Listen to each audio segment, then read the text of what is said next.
One of the most common practice questions I'm asked goes something like this. I get into these peaceful, relaxed states while I'm meditating, but then I get up, start my day again, and the next thing I know, I'm super stressed. Is there some way to make the relaxation stay longer? My initial response to this kind of question is first to remind the person that the goal of mindfulness is not to remain in a fixed state of relaxation. It's totally natural for relaxation to come and go. Mindfulness practice is about how we relate to the coming and going of relaxation or of any other physical, mental, or emotional experience. So initially, to work with the question of, is there some way to make relaxation stay longer, I would respond, see what it's like to bring more acceptance to whether or not relaxation is here. But actually, that's not enough of an answer, because the other question that I think is being asked here is, how do I keep my mindfulness practice going beyond the 10 to 20 minutes a day that I dedicate to what we can call formal practice, which I'll define as a dedicated period of time, let's say 5 minutes or more, when all of your attentional resources are going to practicing just a mindfulness technique. So if you're asking, how do I keep mindful attention going beyond formal practice, one answer is to start incorporating informal practices into your day. So what are informal practices? You can think of an informal practice in two ways. The first are little bursts of practice throughout your day. Let's say you're working on your computer, typing away. Maybe you start to notice your eyes are feeling strained or your neck is tight. You just stop. Take a few deeper breaths, and then maybe you decide to close your eyes and listen to sounds for 30 seconds, a minute or so. Then you just pick up right where you left off in your typing and continue working. During this mindful burst, you can pay attention to body sensations, emotions, sounds, physical relaxation, sights, caring qualities, whatever. Just choose what works for you. This is like doing a mini version of any of the basic practices on this page, but in a short amount of time and right in the midst of your day. The more you do these little bursts of practice, the more your system will remember how to maintain mindful attention throughout your day. The hard part about these mindful bursts is just to remember to do them. So it can be helpful to pick an activity to link the burst to. For me, getting into my car is my reminder. The moment I get into my car, I take a few breaths and then bring to mind supportive figures in my life to get a sense of those caring qualities. I relax into those caring qualities, and then I turn the car on and drive off, just a little more awake, present, and relaxed, which also happens to be a pretty good state of mind to operate a large, fast piece of machinery. So getting into my car is my cue to practice a mindful burst.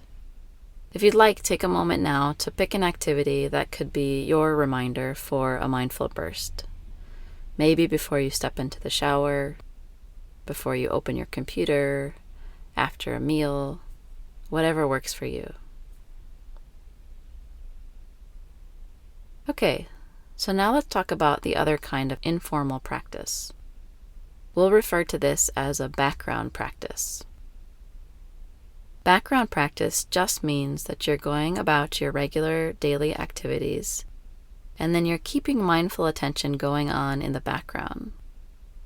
At first, it's easiest to do the background practice with simple physical activities or tasks, like walking, showering, doing dishes, brushing your teeth, folding laundry, etc. Activities that don't take a lot of complex thinking. So you just do the activity and bring mindful attention to some aspect of your experience. For example, if you're walking to a meeting, you can be aware of the feeling of your feet on the ground and the sounds and sights around you as you're walking. If you're showering, as you're shampooing your hair or whatever, You can notice a sensation of warm water and soap on your body. If you get lost in thinking, you just bring your attention back to whatever physical sensation you're paying attention to. And just like in formal practice, you bring attention to your experience with curiosity and with acceptance. The main difference with background practice is that you're doing the practice amidst your daily life. So your attention is partially on the activity you're engaged in and partially on maintaining mindful attention. Sound a little tricky? It can be. So that's why it's best to start with uncomplicated physical tasks, and then later try more complicated activities like practicing background practice while you're having a conversation, while you're typing an email, while you're driving. And then you can challenge yourself, is it possible to keep up mindful attention in a situation like when someone's disagreeing with you, maybe about something that matters a lot to you? Whew, okay, my heart is pounding, my fists are tight and sweaty, the room is starting to narrow, my mind is racing and shouting maybe insults. Okay, I'm breathing. I feel my feet on the ground. I can hear sounds in the distance. I remember this person in front of me is doing their best and also might be hurting. That kind of background practice takes a lot of practice. But how much violence could be reduced if we were able to do that more often? So try adding some informal practice, either mindful bursts or background practice, into your life. And keep it really simple. Use your daily routines as reminders. Maybe choose one of these informal practices to work with for a while, and then explore adding others. And definitely consider bringing mindful attention to things that you enjoy and that bring you pleasure, like seeing a clear blue sky, the details of a leaf, drinking a cup of hot tea, listening to music, cuddling, skateboarding, whatever. Doing it with something you enjoy will likely increase your pleasure and fulfillment, and also will motivate you to continue to add informal practice into your life for your own happiness and well-being, and the happiness and well-being of other living beings.